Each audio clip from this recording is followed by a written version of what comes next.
Hi guys, it's Colette. I'm going to do another part of a chapter reading from my book, Dying to Live, Death in the Afterlife by Colette Brown.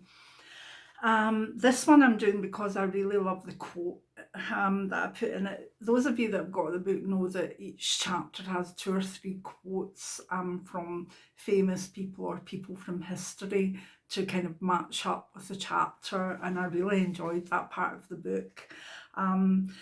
This chapter is called Bereavement and Navigating Grief. And this is from Christopher Walken, the one of the best actors in the world, and who also can dance very well. It's a favourite of mine. Anyway, Christopher Walken says, "Someday you will be faced with the reality of loss, and as life goes on, days rolling into nights, it will become clear that you never really stop missing someone special who's gone. You just learn to live around the gaping hole of their absence. When you lose someone you can't imagine living without, your heart breaks wide open. And the bad news is that you never completely get over the loss. You will never forget them. However, in a backwards way, this is also good news. They will live on in the warmth of your broken heart that doesn't fully heal back up, and you will continue to grow and experience life even within your wounds. It's like badly breaking an ankle that never heals perfectly and that still hurts when you dance. But you dance anyway with a slight limp. And this limp just adds to the depth of your performance and the authenticity of your character.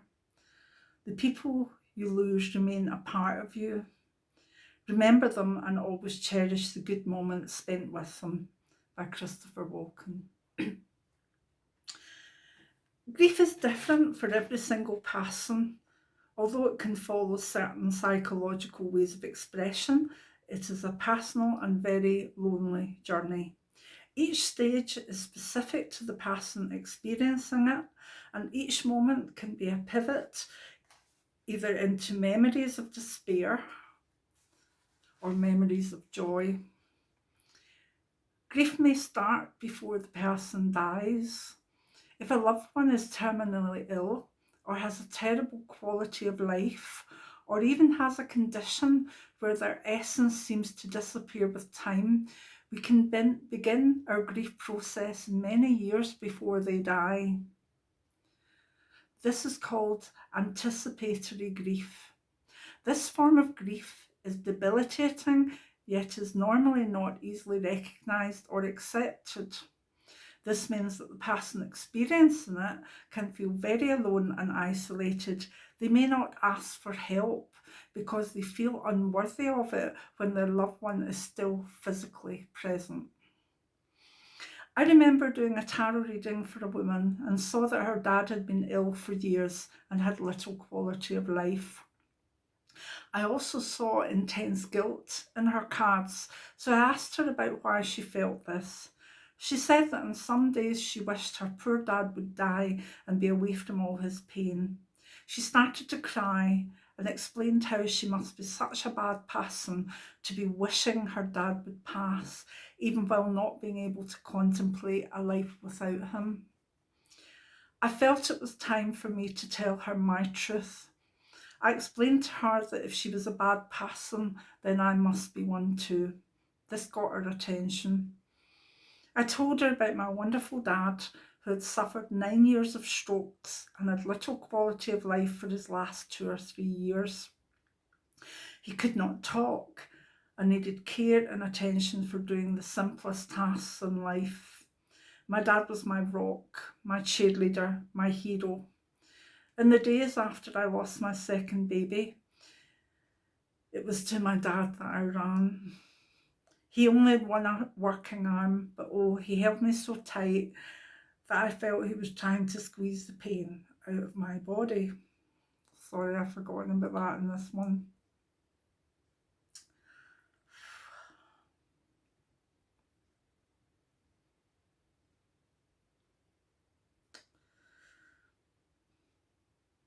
a lovely, lovely memory.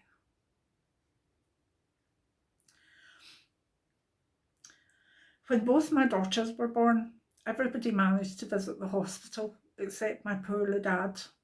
The first thing I did when I was allowed home was to take my daughters to visit their loving granddad. It broke my heart that less important people had been introduced to them before he had.